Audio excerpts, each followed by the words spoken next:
things off with the insane sports news from this weekend. The LA Dodgers signed superstar Shohei Ohtani to the biggest contract in all of sports history, $700 million. Wild, right? That is $1 for every minute it takes to watch one single baseball game. And also, let me just say, it is so great that Asian kids have another athlete to look up to. Am I right? But let's acknowledge it's also a lot of pressure. Dad, I got 100 on my chemistry test, but only 80 on your fastball. Go outside and practice.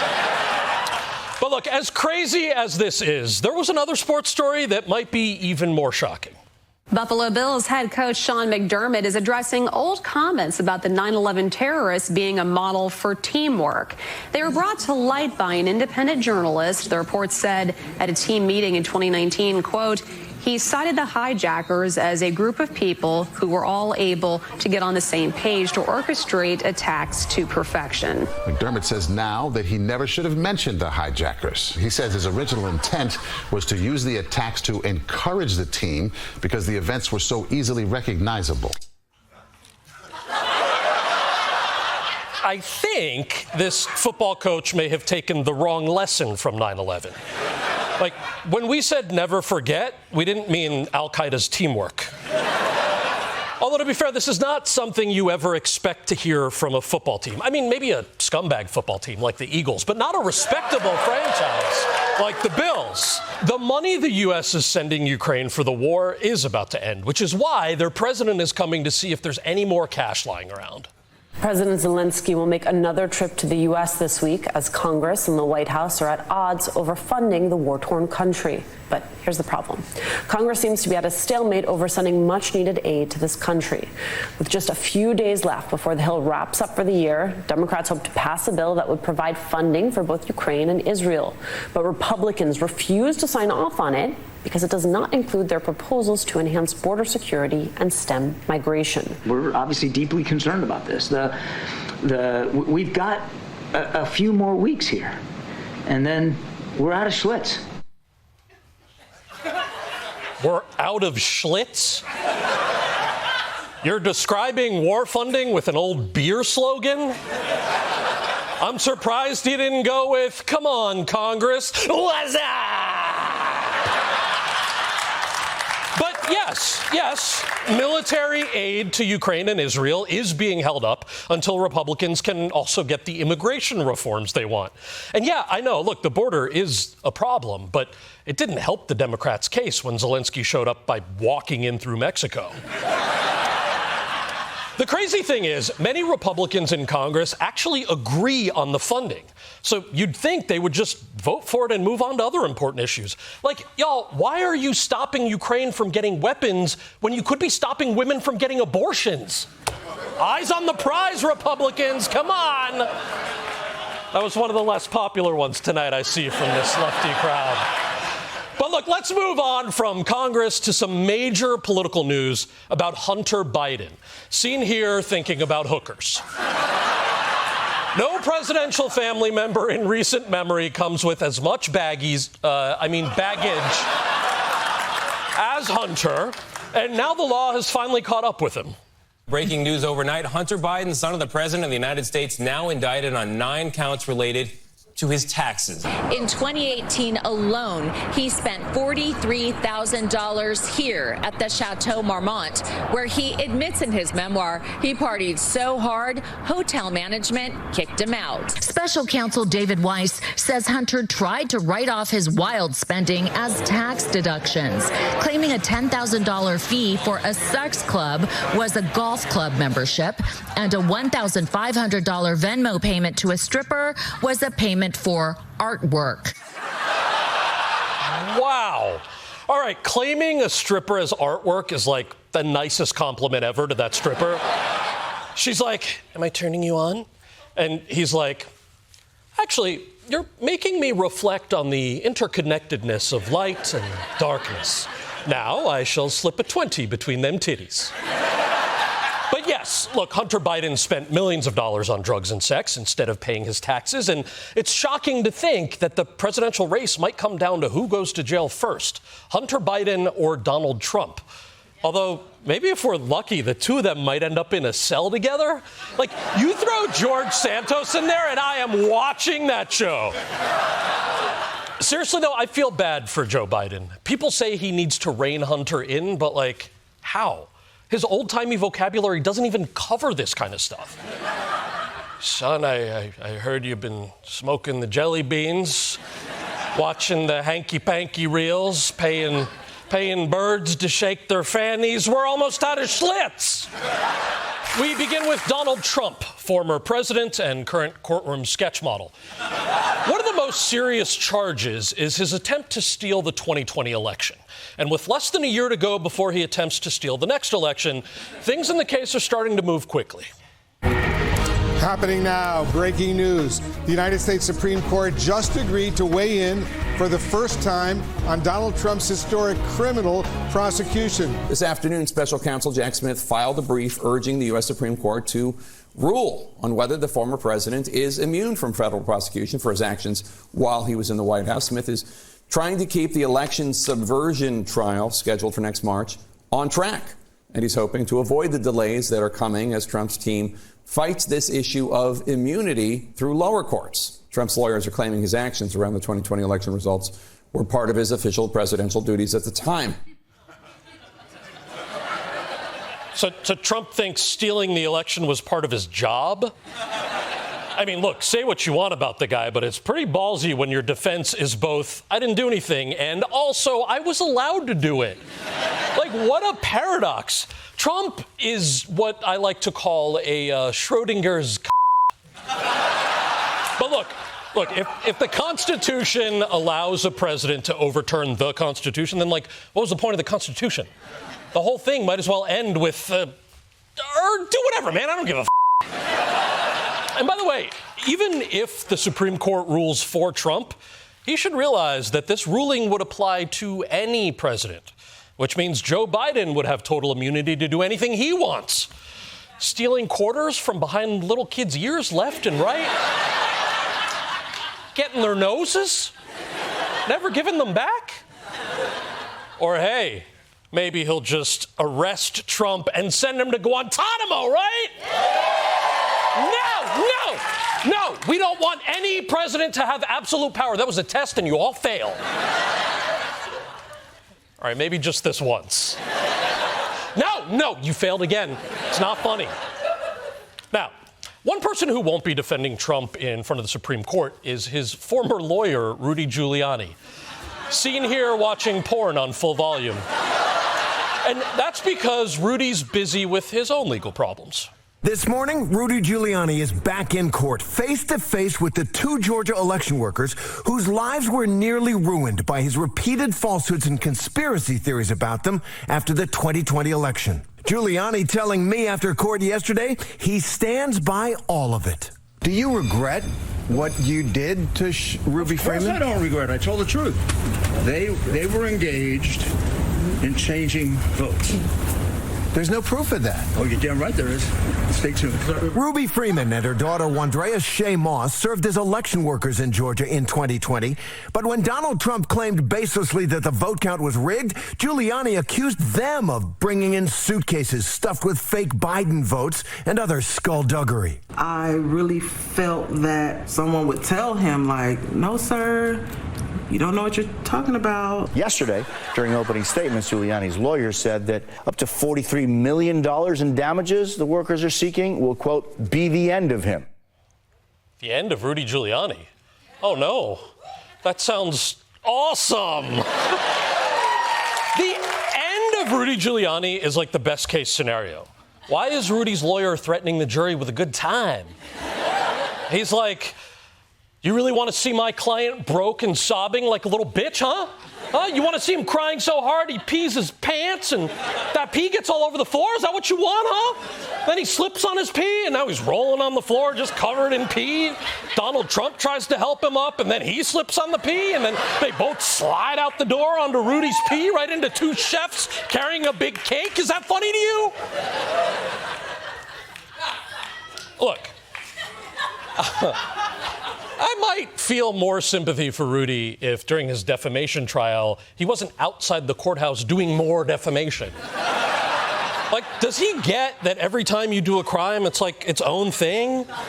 Like, this guy's committing defamation like he's got the unlimited plan. Your crimes don't roll over to the next month, Rudy. And finally, let's move on to one of the only cases that does not involve Donald Trump. And this one comes out of the state of Texas, where sentencing someone to hard labor has taken on a new meaning. This morning, a new twist in a Texas woman's legal battle to get an abortion in her home state. The Texas Supreme Court last night ruled against Kate Cox after she sought an emergency medical exception to the state's abortion ban. Doctors say her 20-week fetus has a severe abnormality and little chance of survival, and they say continuing the pregnancy could put her health at risk, possibly preventing her from getting pregnant ever again. Cox's attorneys say the decision left her with no choice but to seek medical care in another state. Wow. So this case is what legal experts refer to as bullshit. I mean, come on. Texas's abortion laws are so restrictive, this woman had to flee the state like some sort of senator. Controversial opinion in 2023, a court shouldn't get to decide whether a woman can get a medical procedure. Or if they're going to, yeah, you can. If they're going to, then they should also get to rule on a man's right to, like, pass a kidney stone. Sorry, Brian. God has a plan for that rock. Let's begin with the 2024 presidential race, a decision that will come down to how deeply Americans hold the very democracy that sustains our society. And also stuff like this. Tonight, the former president, Donald Trump, fundraising off his mugshot again. He's now offering people the chance to buy this, quote, historic gift just in time for Christmas. Mugshot edition, that's what they call it, digital trading cards. And if you buy 47 of them, you will get a piece of the suit Trump wore when his mugshot was taken.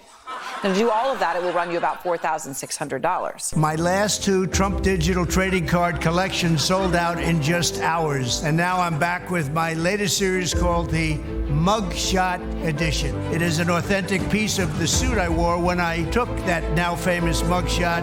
And it was a great suit, believe me, a really good suit. It's all cut up and you're going to get a piece of it. I'll be autographing some of them. A true collector's item. This is something to give to your family, to your kids and grandchildren. Ah, yes. Well, what a perfect gift for the dad you stopped talking to. I wish that I loved anything as much as Trump loves scamming his own supporters. And look, if you're thinking, oh, this isn't funny, he's tricking people out of their hard-earned money for pieces of fabric from indicted Men's Warehouse, let's be honest, okay? It's not like this money was going to otherwise end up in a Roth IRA. It was either an NFT of Trump or a second pet snake.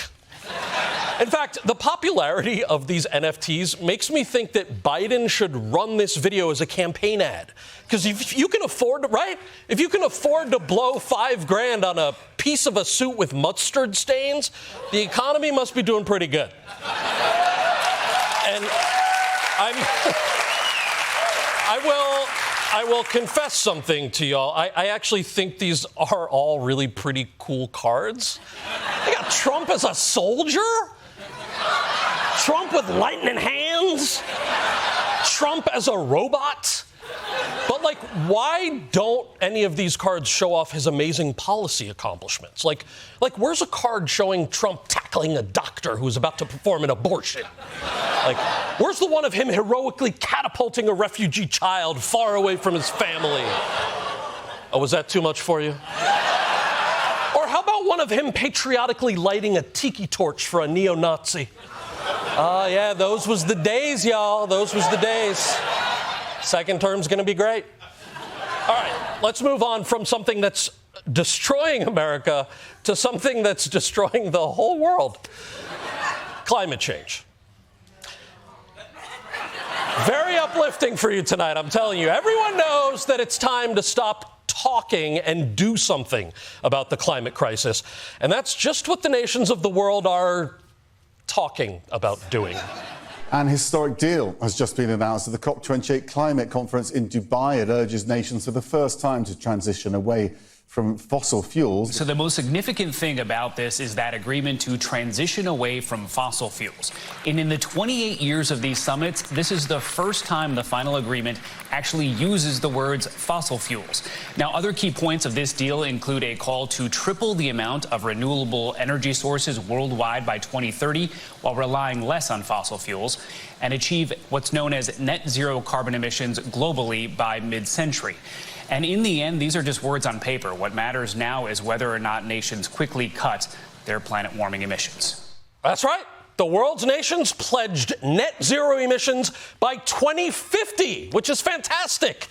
But they also offered no plan to enforce it, which is not fantastic. This agreement is basically like when you tell a former coworker that you should get together sometime. Like, yeah, we should totally grab a drink, definitely by 2050. I'll take you. Even holding the conference in one of the oil capitals of the world was a major f*** you to climate change. It's like celebrating Hanukkah at Kanye's house. Like, look, I'm not saying COP28 was a bad idea itself. Like, people's Insta posts look super fun, but maybe there should be some consequences for not achieving your goals, aside from, like the whole world ending thing. Either way, look, congratulations, COP28. You may not have solved the climate crisis, but you didn't not solve it. House Republicans just ended this year's session with a very special Christmas gift for Joe Biden.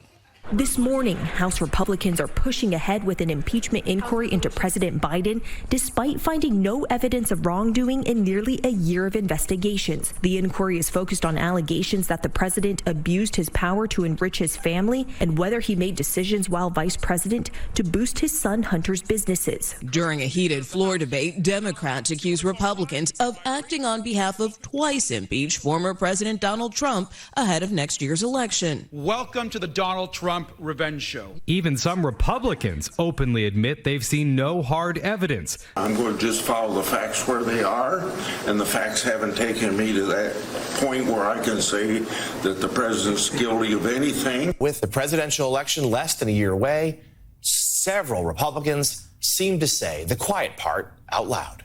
What are you hoping to gain from an impeachment inquiry?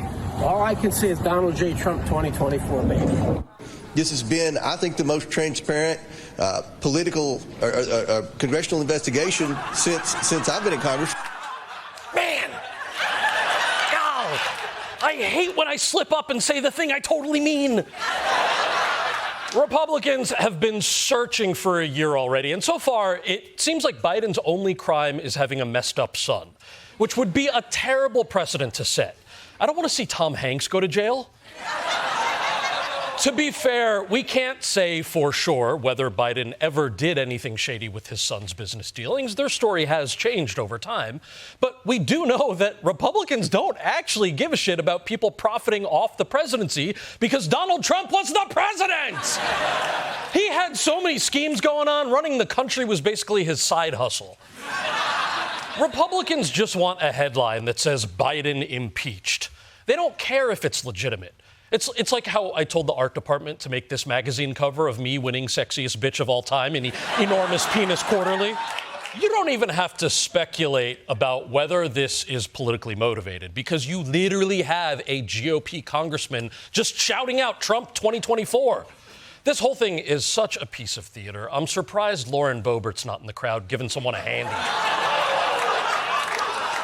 It seems like impeachment is just something that's going to happen to like every president now, which is not at all how it's supposed to be. There should be an extremely high bar for impeachment, and that doesn't mean Hunter being extremely high at a bar. But let's move on, because I don't want to give the impression that Congress is completely distracted by this impeachment stuff. In fact, the same day they were dealing with that, they still found time to tackle one of the biggest issues facing the country today. School kids are going to have another drink option in their cafeterias very soon. The House just passed the bill allowing schools to serve whole milk. Several regulations have limited what kind of milk kids could have since 2012. The Whole Milk for Healthy Kids Act will give kids the options of whole or reduced and low-fat milks. The nutrients in whole milk, like protein, calcium, and vitamin D, provide the fuel Santa needs to travel the whole globe in one night. If whole milk is a good option to fuel Santa's extraordinary Christmas Eve journey, then why isn't it an option for American school children in their lunchrooms? Okay. I don't know if that's the best argument. How much energy does milk give you if Santa has to stop and drink more at every house? Santa doesn't need milk. He needs one of those Panera lemonades. Woo! Oh, I'm done with all the nice kids and it's only 10:30. Screw it, let's give the naughty kids gifts too. I'm invincible. Now, this bill passed with bipartisan support, but it was a particular priority for Republicans, which makes sense. I mean, you can't look at this party and tell me you're surprised they're obsessed with milk. By the way, are kids really out there demanding whole milk? They're school kids. They want Capri Suns, or at best, milk-flavored vapes. But I gotta be honest, there is actually a good reason, like, not to expand milk options for kids. Milk is kind of disgusting. Like, isn't that weird? Like, that we drink milk as a species? It's not your mom's milk. It's not even your friend's mom. It's like a completely different animal. Ugh. Milk is so gross, except for chocolate milk. That's really yummy.